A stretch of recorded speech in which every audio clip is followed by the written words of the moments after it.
Hi everyone, my name is Melissa and I use her, she pronouns. I'm so excited to introduce you to Rahim Thawer. I did not have a chance to hear him speak at the YANA conference, but from what the students had said, he did a fantastic job. Rahim talked about his journey to finding his identity, and many of the students were able to relate. And with that, I'm going to hand it over to Rahim. Thank you. Thanks, everyone. Thanks for having me. It's so nice to come into a school and see young people that are interested in hearing different kinds of stories. I know there's a range of people in this room, and we all have a different story. Um, I grew up not too far from here in Etobicoke, and you know, I didn't come out until later than I think the age people are coming out at now.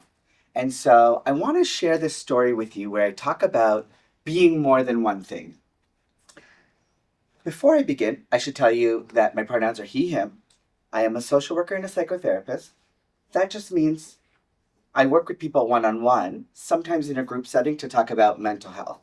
So if someone's struggling with relationship issues, identity issues, conflict, we talk it through in a very slow way to figure out what the best course of action can be to optimize someone's mental health. So how they feel about themselves. Now, when I first was figuring out who I am as a queer person, as a not straight person, as a queer Muslim person, people would often say to me, why do you always focus on the differences and not the ways in which we're similar? And that question has always stuck with me because people on the outside who had a different experience than me, were the ones who were saying, you're more than one thing. But I had to focus on the differences. I had to focus on the differences because my experiences were shared by fewer people. I couldn't turn on Netflix, watch a movie, and see myself represented. And so I had to talk about how I'm experiencing the world in a different way. If I didn't share my story, or if I didn't talk about the ways that the world didn't include me, or I didn't see myself fitting in, I would be really, really isolated. So if I couldn't find a group of friends that were like me, if I couldn't find other role models, other grown-ups, adults, people who had a similar experience to me, all I could do was talk about my own experience. And if I didn't have that, I would be really isolated. Finally, I had to focus on the differences because the dominant story will always be there. What that means is heterosexual people, cisgender people, are a dominant group in our society. And that will always be the case, right? They're going to be a bigger percentage of the world. And when you're part of a dominant group, your story gets told more. So I see that almost everyone in this room is racialized, right? You're South Asian, East Asian, Black Caribbean, Black African, and you might recognize from your own experience as a racialized person when you turn on the TV or you watch a movie, it's not that your faces aren't represented, but often they're represented according to the way dominant culture sees you. So according to stereotypes. Does that make sense to people? Yeah. So when you're part of a group that's historically marginalized, you're often trying to tell your story in a unique way outside of the stereotypes. Some stereotypes are true. That's how they came to be. They're not always bad. But you're kind of fighting for equal representation. And so that's why I have to sometimes focus on differences. So yes, I am more than one thing. I'm many things. But being queer is really important to me. And that's what I'm going to talk to you about. I want to take you on a journey of what it was like for me from grade 5 to 12. Now, when I put these slides together, I had quite an emotional experience because those years were full of fun and friends, but they were also years that were full of heartache, big questions, disappointments, sadness, right? And that's what life is. So all of us are experiencing that range of emotion. my mind goes immediately back to grade 5. And my teacher said to me, her name was Miss Murphy, she said, I've been looking through your papers, and when I put things together, you actually know what you're doing. That was a compliment back then. And so I said, oh, that's great. I'm smart. And so she said, we're going to put you in a different level reading group, and I want you to try something different. So she was challenging me more because she thought I had potential. That was really great for me because I nearly failed grade 3 and 4. I had, I think, a learning disability. I certainly had undiagnosed ADHD, and I had a hearing problem. So I was sitting in the back of the classroom in grades 3 and 4, and I was labeled as a problem child. I didn't want to participate. I was socializing too much. And in grade 4, I remember I had a lot of trouble reading. It took me a lot longer to read than my peers. And so what I did was I just stopped trying because just felt embarrassing if you have to be in groups and read with people. I didn't like people to know that I was slow or that it was hard for me. So after nearly failing, things were looking up. I felt good about this. All my friends were girls. That's not a bad thing. That's a neutral thing. It's not a good or a bad thing. But how did I experience it? Well, life is really gendered. There's girls groups, boys groups, girls' expectations, boys' expectations. And so I had at least one awkward moment a week, whether it was gym class or it was something at recess usually when people divide up teams, go to change rooms, bathrooms, when even teachers, well-intentioned, smart teachers teach curriculum, they often will make generalizations about boys and girls. And so if all my friends are girls, the impact on me is thinking, hey, if what the teacher is saying is true, what does it say about me, or how do I fit into this curriculum? I do remember the boys invited me to play touch football sometimes, at least 1 or 2 times. And to feel included in that group felt so good to me. I'm now 38. When I was in grade 5, I was, somebody help me out. 10? Oh my gosh, that was a bajillion years ago. So that long ago, and so we're talking 30 years later, I can still remember the feeling of being included by a group of guys, right? So what does that say to me when I look back? That there's a particular kind of inclusion that I always wanted. And it just felt so nice. Grade 6, I moved to a middle school, and there was no more recess. That's what I remember about grade 6. We started to have Rotary classes. We had a lunch break, but no recess. And I loved it. Now you can maybe guess why I liked. Now, as an adult, I love recess. I create recess for myself all the time because I can go for a walk. I can get a coffee. I can, take care of myself. But at that time, if I was out on the playground, I felt really exposed. I felt like there's an expectation to play a sport or to join a team or to do something athletic. But when I have to walk and talk and move my body and interact with people, I put myself at risk. I'll either feel excluded or I could get made fun of. And so I loved having that eliminated from my schedule. And I started to really like school in grade 6, and that made me want to work harder.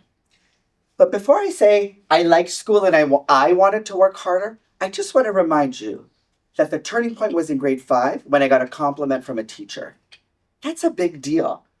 When somebody encourages you to do better, it has such a big impact on how you see yourself. Now, grade 6 was interesting because for the first time, people were asking me questions about me. Where are you from? Who are you? Where do you live? Tell me about your family. And people would think I would ask me if I'm Guyanese, and I would often just say yes, even though I'm not, because I didn't know how to explain who I am.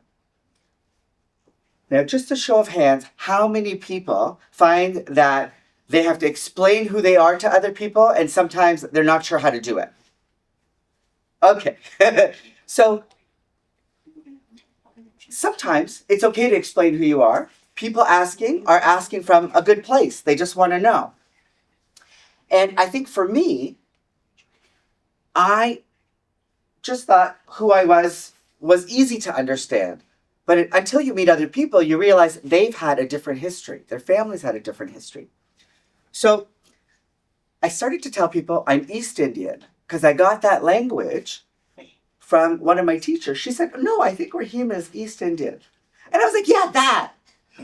So if you look at a map, there is the East and the West, and what people refer to as the West Indies or the Caribbean is where people thought I was from. When people say East Indian, they're referring to the Indian subcontinent or somewhere around there. But actually, my family was from Tanzania, which is East Africa. So it took me a long time to figure out that this West Indian, East Indian business is actually something that was made up through the lens, through the gaze of the white British colonizer. As they colonized the world to make use of other people's labor and resources. That's generous, by the way. They didn't just make use of it. They decided that these were the brown people in the East and these were the brown people in the West. But actually, we're part of what we would call a South Asian diaspora. I didn't get that language until years and years later. So it took me a long time to figure out who I am. And people who are from Guyana that look like me are probably Indo-Caribbean, and I would be Indo-African, and we're all part of a South Asian diaspora. Diaspora means that your family originated in one place, and then they had a migration history and ended up in a different place. So how many people here have parents that were born in a different place? Okay, you're all part of a diaspora community. So is that a new word for people? Yeah. Some people. Okay, so that to me is a significant part of knowing. I have to know where I'm from because very soon you're going to see in my journey, people are going to ask, can you be gay? Can you be queer and Muslim? Can you be queer and South Asian? How can I answer that question if I don't know where I'm from? Now, the last thing about grade 6 I remember was I remember hating gym class. So somebody here was happy they were missing gym class today, and I understood immediately. But that's, for me, at grade 6, nobody else seemed to have body hair. And I did. And so I just looked at myself with a lot of disgust. I was like, ew, why is my body doing this weird thing? A lot of my classmates, they had different cultural backgrounds where they just tend to be less hairy. But for me, this was part of my cultural identity, and I started to not like myself immediately. Grade 7 came along, and as I became stronger in my academic work, people got to know me. But when people got to know me, they started to call me names. Because when you're more visible, this is the cost.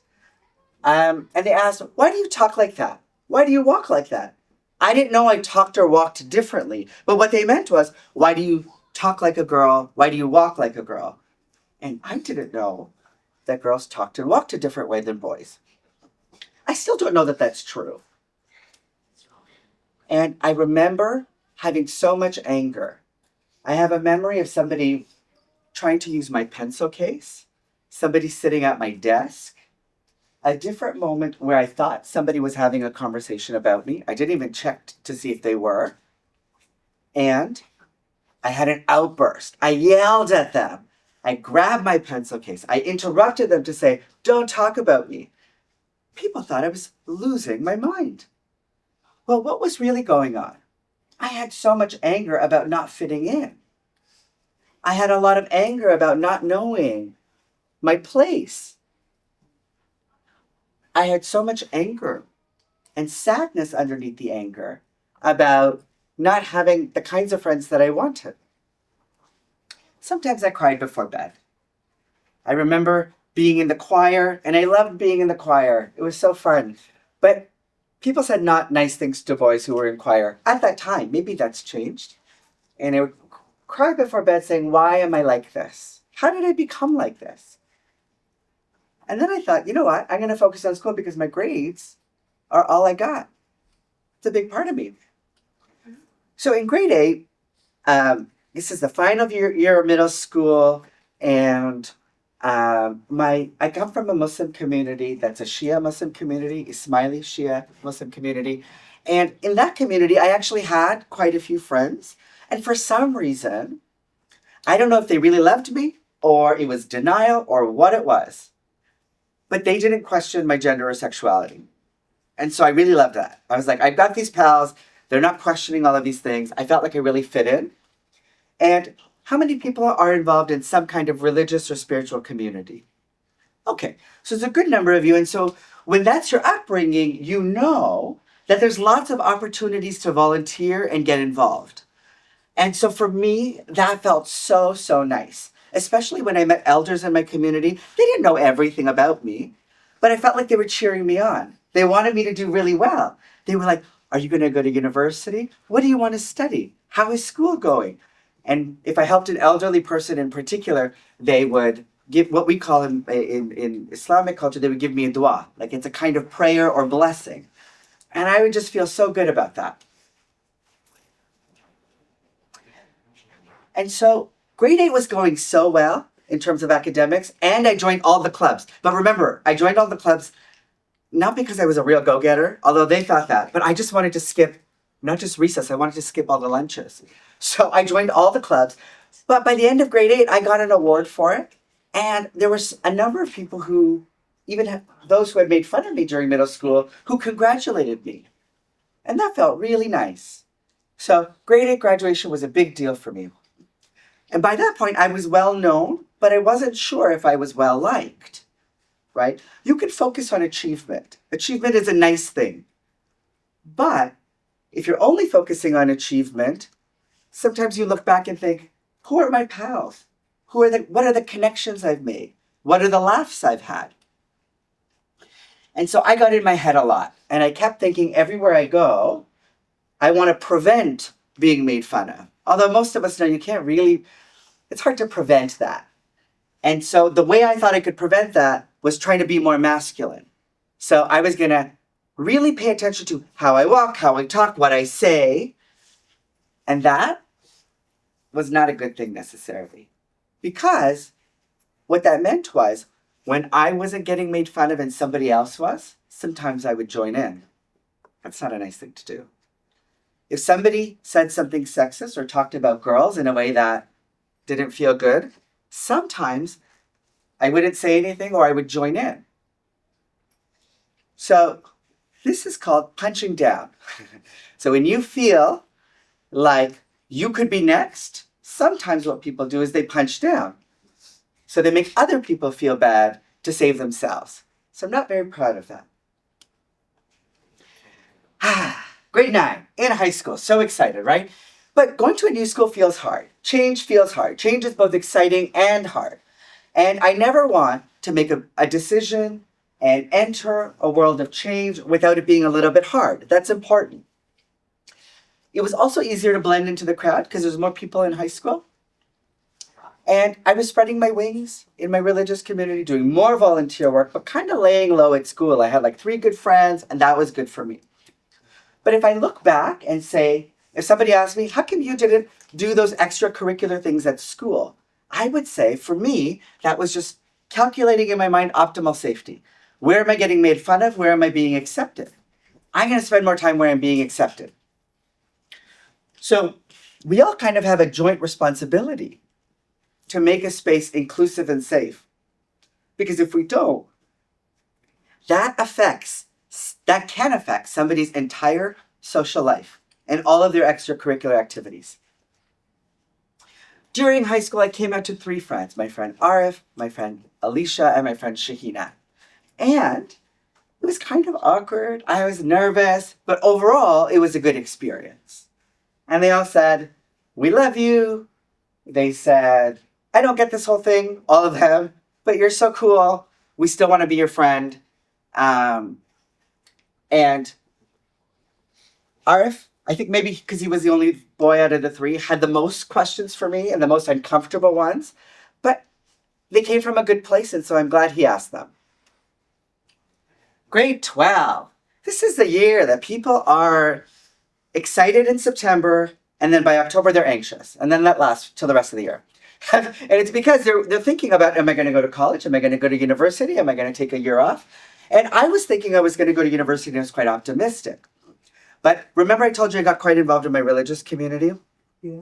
I don't want to say it backfired, but for every good thing, there's a small cost. So I was around people who really valued religion.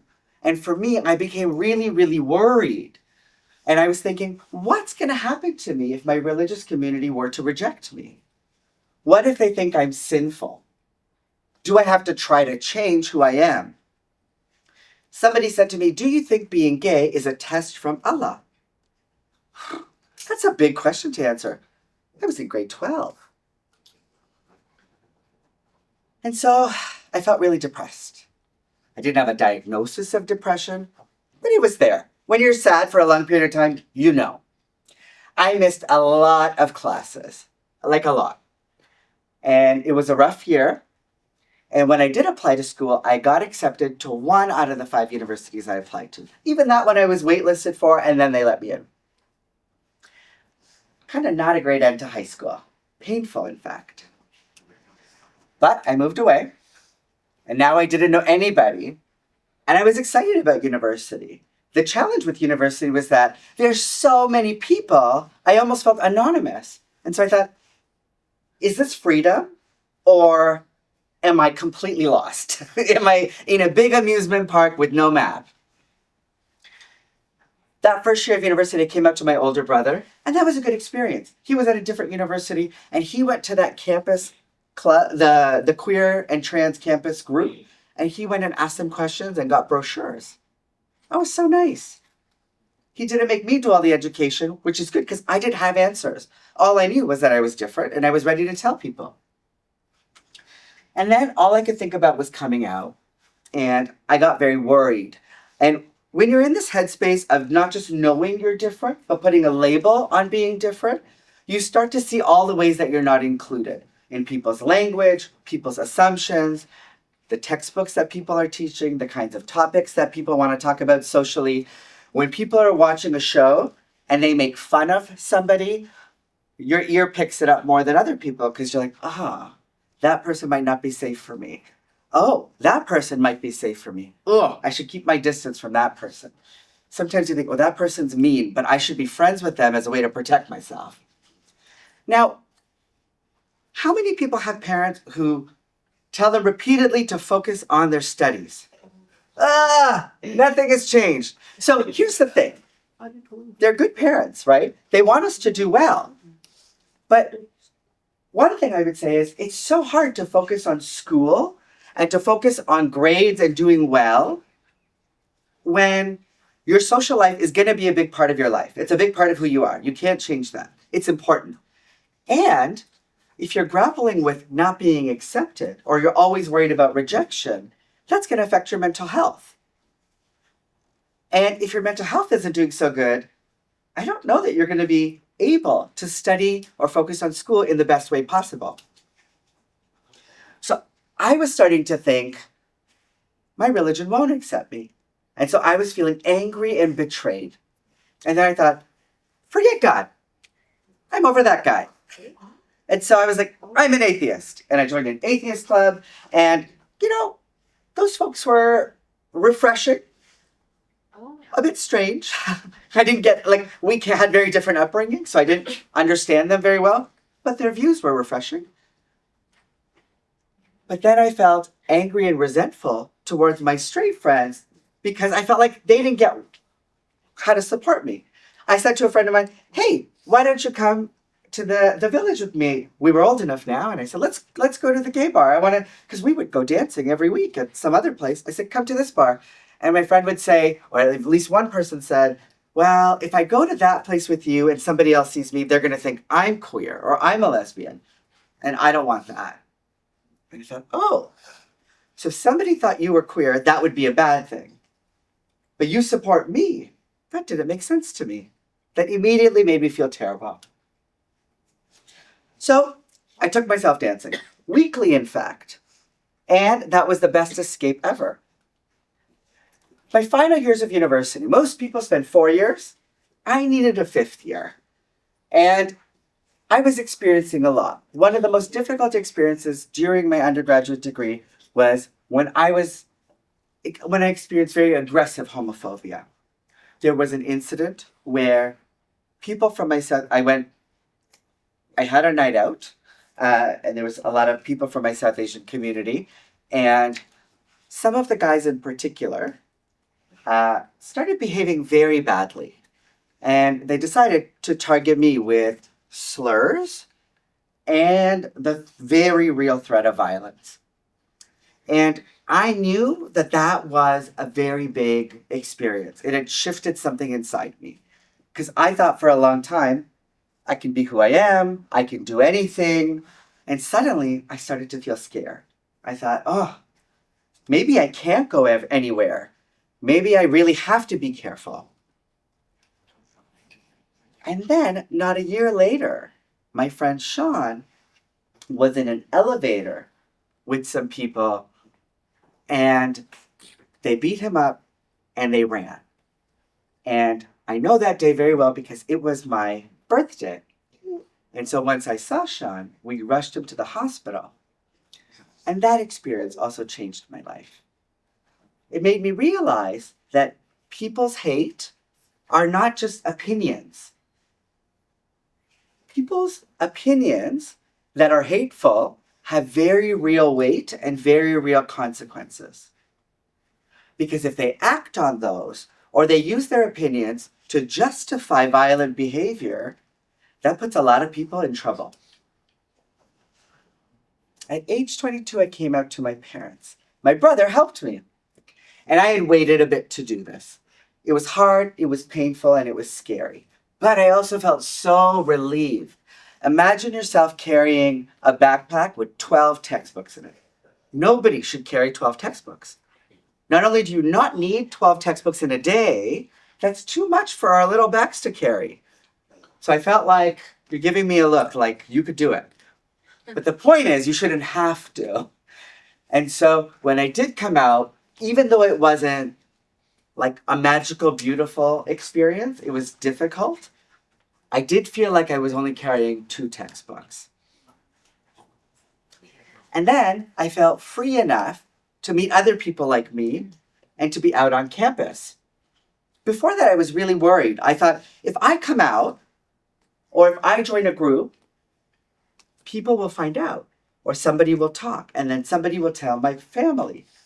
I come from a very well-knit community, and there's something very beautiful about that, right? Because it makes me feel safe. There's lots of resources. I can call somebody up, and I find that community is very reliable. The downside to a very well-knit community, people need something to do when they see each other very often. And sometimes the thing they do is talk about what they saw, what they know, and sometimes they engage in a bit of gossip. And then I marched in pride with my campus community, and that was the first time that I realized for myself that being gay and being queer wasn't something that I needed to tolerate or hide. It was something that I could actually be proud of. That never occurred to me. This thing that's different about you that you've been made fun of, you could celebrate it. I've got 8 life lessons I want to share with you. Maybe they will resonate with you. Maybe you'll have your own life lessons to add to this list. Lesson 1. It might not be helpful for me to seek validation from other people who have not had to question their gender or sexuality, even if it's a respected scholar, an imam or a religious leader or a family member. I can almost expect to be disappointed. If they say something nice or helpful, that's a win. But I shouldn't always expect it, because they haven't had to live the life I've had to live. How can they know? And I don't need to ask somebody else to validate whether or not I can be queer and Muslim. I just know that I can because I am. I've been both of those things my whole life. Life lesson 2, I can be critical of my religious community or religious teachings, and that's not blasphemous. That's critical thinking. That should be celebrated. My life lesson 3, sometimes keeping to myself And letting myself ride the wave of sadness or depression is a form of self-protection. It doesn't mean I don't need help, but it doesn't mean I need to jump into something else, right? Your psychological safety is important. Lesson 4 is everything I don't like about myself, I was taught not to like. Now think about this for a moment. We all have something we don't like about ourselves. A physical attribute, a personality characteristic, something about how we behave, how we look, something about our family, our upbringing. There's the thing you don't like is actually fine. You've been taught not to like it. And so we have to unlearn all of those things. And for me, the thing that people taught me not to like was that I was a femboy. And that's actually a beautiful thing. In a world that demands men to be masculine in a particular way, I'm doing great as a femboy. I love that about myself. Why would I want to be like everybody else? Life lesson 5. I'm going to meet straight folks that are homophobic. That's just going to happen. I'm going to meet queer, LGBTQ folks that are racist. That's just going to happen.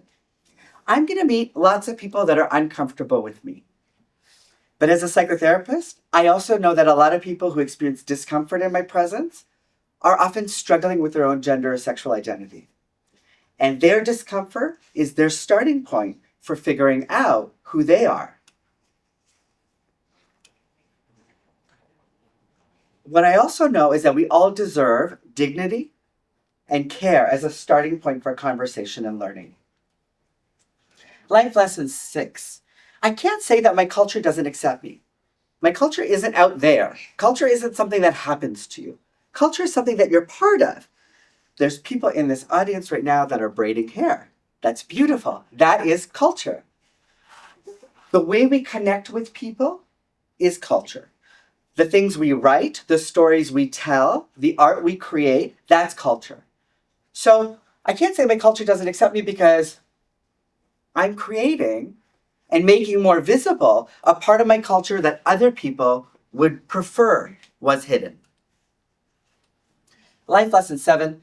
My family my family may never understand everything about me.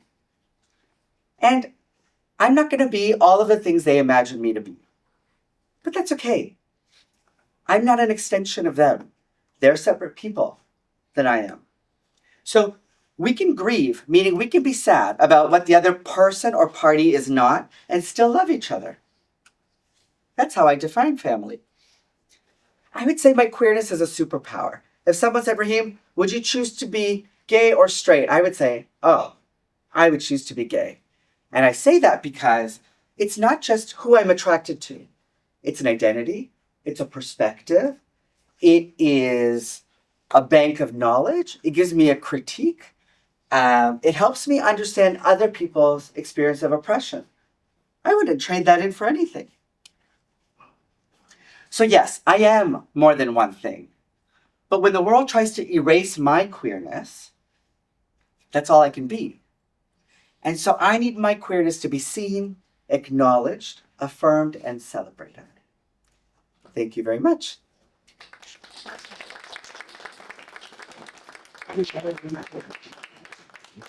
Now, for anyone who wants or who is interested, there's an old documentary that I was part of in 2009 called Brown Like Me. You could use a QR code or you could just search it on YouTube. It's a South Asian documentary about queer and trans people who were coming out to their families. And then not too long ago, I wrote this article that answers common questions that people ask or family members ask when people come out. So if that's of interest to you, you're welcome to have a look. It's always so good to hear you speak. Every time I speak to you, I always learn something more. And I think the thing that really resonates with me is your journey and the life lessons that you shared today. When I was younger, also a part of a very close-knit community, I'm so happy that kids today have the support they have with me. So we've actually collected some questions from our audience and we wanted to ask them. The first question is, how did you deal with all of the negative things that you were told?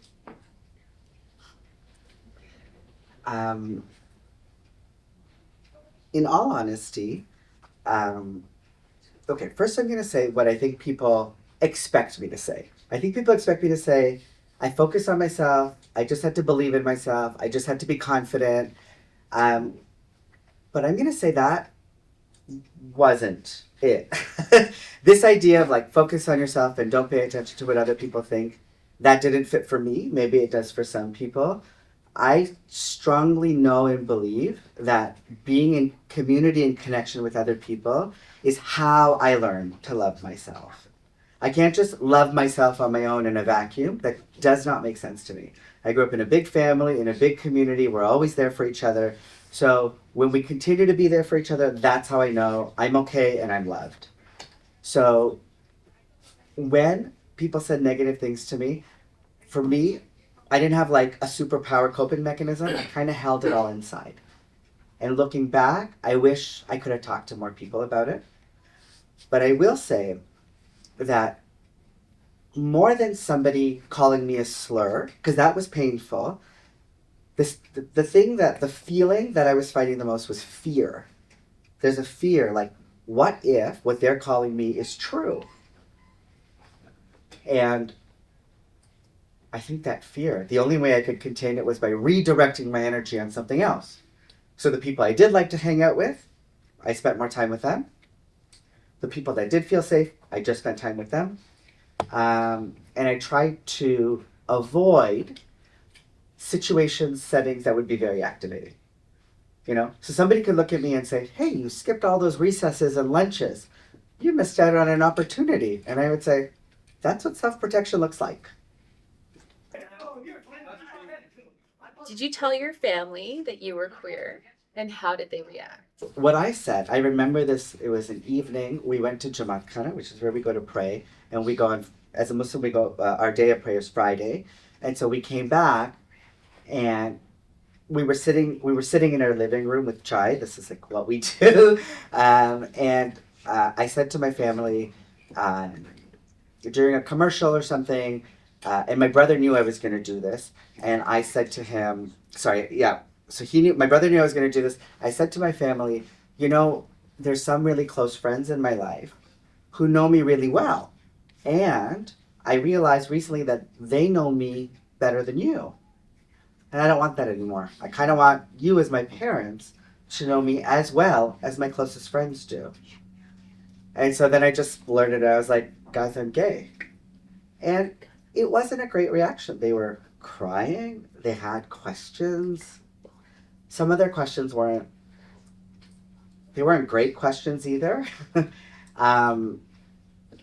But one of the things that they thought immediately, the two things that I'll bring up, and this didn't emerge right in the moment, but in the days to come, they wanted to know if something bad happened to me in my life, and then as a result, I became this way. And the other thing that they wanted to know was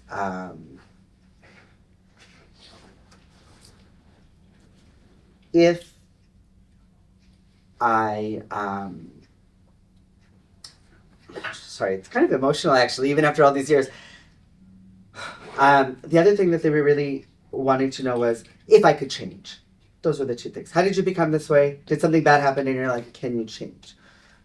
And so I was really lucky to have my brother there to help me field these questions, because I had to tell them I didn't become any way, right? I grew up in a world that was predominantly straight.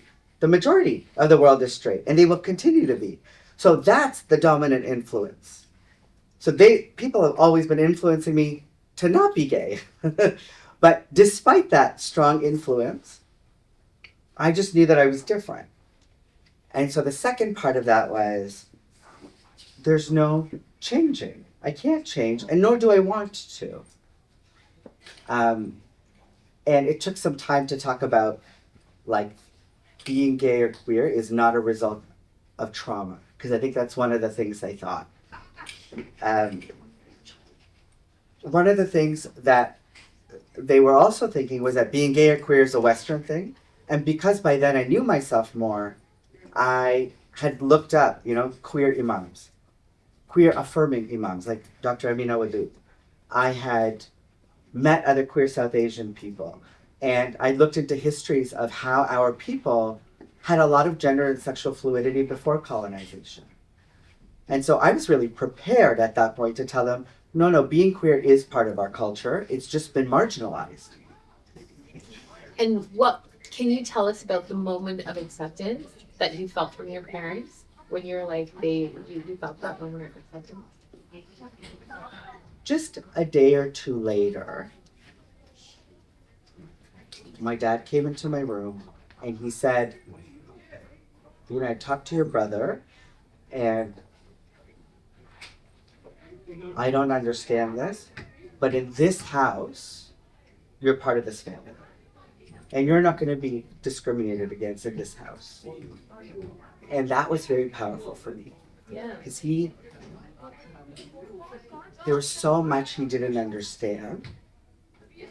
But when he took a moment to think about all the stuff that I had to deal with, I think something shifted in his mind that said, we're going to emphasize the family and what brings us together over what's different.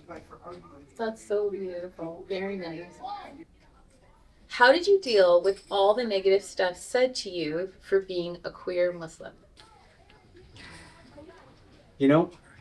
That's a great question. A lot of LGBTQ people have experienced religious trauma and religious abuse. Meaning, what that means is that religion has been weaponized against them. It's been used against them to make them feel really bad about themselves. And so there's a lot of LGBTQ people who are very angry with religion. So when I'm around LGBTQ people, it's not very popular to say I'm spiritual or religious. When I'm around South Asian people or Muslim people, they're kind of wondering, how can you be who you are? Like, what does the Quran say? And so, one, it's really annoying to have to answer these questions when my straight counterparts don't. They're never asked, like, are you really a Muslim? Are you a good Muslim? What does the Quran say about you doing this or doing that? Sometimes they get that, but not in the same way. So one, to be put in that position is difficult and annoying. But two, I very much look back at what I was taught about religion, and I wasn't taught that I'm bad or I'm sinful or I'm not included. The history of my people was just altogether erased. And so within each religious institution, there's going to be a bias that's patriarchal, that's heterosexual and heteronormative, that serves particular communities. And so for me, in the present day, I would say, I don't need to answer this question about how can you be Muslim and queer. My question to you is, in whatever religious community you belong to, how do you make space for people who are of faith and queer? That's literally your job. Because if you are part of a religious community and you're not making space for social justice, and you're actively doing things that will harm other people's mental health, I don't think that's a religion that I would want to be part of. So I'm going to go back to us all being active participants of our culture, and we can change things from within. And I think that's what I would put back to people. Thank you for that. Our last student question is, how did you manage to persevere through all of these challenges? And I also wonder that as well, because you stand so confidently and were able to kind of reflect on your story. So what were some things that kept that perseverance going? I think everybody has a sanctuary, something that makes them feel great, makes them feel recharged, makes them feel supported and at home. You have to realize that even when relationships are complicated, they're not all bad. So my family relationship was complicated, but they wanted good things for me. My friendship group, like a lot of my straight friends, they didn't necessarily understand what I was going through, and sometimes they said things that were hurtful, but they still cared about what happened to me, right? So it's not black and white. All of our relationships are complex, and we need those relationships to go from day one to day two. When I talk about sanctuary, I'm talking about people that make me feel good. I try to spend more time with those people. For me, academic work and scholarship felt great for me. I became very interested in human behavior, so I became a social worker and a therapist. There's other people who find sanctuary in art, in nature and the outdoors.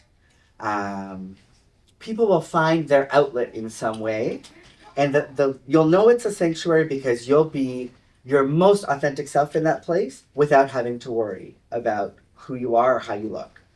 And so I think we all got to find that sanctuary that really allows us to just be, because we need that space.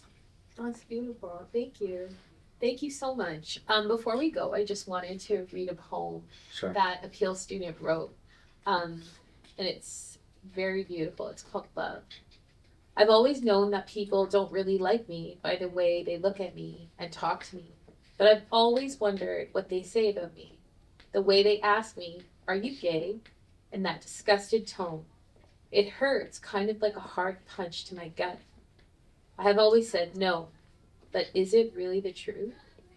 I really just wish I was free to be myself. And I wish that I could tell my friends who I have a crush on, but I can't, because I know they would hate me. I just wish I could love who I love without worrying about what people would say. And that was written by a Peel student. Thank you. Do you want to share? Thank you. Thank you so much. No, thank you. This concluded our session today. Thank you for sharing your life experiences and helping us to have a reflection of a journey. And I think the biggest thing that you taught me is that we're going to be okay. Yeah. I'm glad. That's really nice. So thank you. Thank you to everyone. Thank you so much for being here.